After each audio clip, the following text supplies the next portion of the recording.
পদ্মা পদ্মা নাথ আপুনি ইমান চঞ্চল হৈছে কিয় চঞ্চল নহওঁ প্ৰিয়ে ধীৰ স্থিৰ গহীন গম্ভীৰ জানা কোন মই জানো প্ৰিয়তম আপুনি মোৰ দেৱতাৰো দেৱতা মোৰ স্বামী গুৰু আৰু কি জানা আৰু প্ৰভু জানিবৰ নাই প্ৰয়োজন শুনা শুনা শুনা তেন্তে হুতপুত্ৰ মই কিন্তু হুতপুত্ৰ মই আছিলো এদিন কিন্তু আজি হলো কুন্তি পুত্ৰ জ্যেষ্ঠ পাণ্ডৱৰ উপহাস নকৰিব প্ৰভু উপহাস নোহে পদ্মা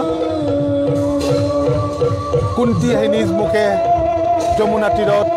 কৈ গ'ল আজি প্ৰভাতত ৰাধাৰ নন্দন তুমি নহয় নহয় জ্যেষ্ঠ পুত্ৰ তুমি মোৰ প্ৰথম নহয় তোমাৰ অনন্ত লীলা অপাৰ কৰোণা কৰোণা কৰোণা নহয় প্ৰিয়ে ই যে প্ৰতাৰণা নহলেনো ব্যৰ্থ কৰি লৈ লৈ জীৱনৰ সোণোৱালী গৰিমা হীৰ পাতি লৈ লৈ ঋষি অভিশাপ অন্তিমৰ যৱনিকা পৰাৰ আগতে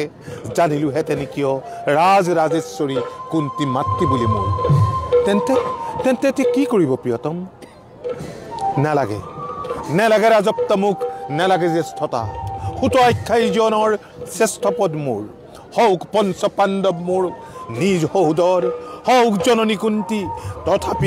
তথাপি বিফল নহ'ব প্ৰিয়ে যৌৱনৰ পণ সখা মোৰ ভ্ৰাতা মোৰ মাথো দুৰ্যোধন